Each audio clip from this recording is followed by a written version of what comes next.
got a bad start, but then our engine started going, so we're very pleased with the game. Argentina is a good team, but we played very good, so we're happy with the game.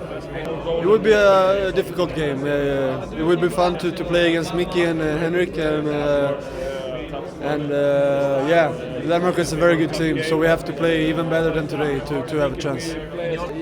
We played Egypt in the Olympics and lost, so and Qatar is also a good team, so we'll see. But it's our aspirations to play about the first two places in the group.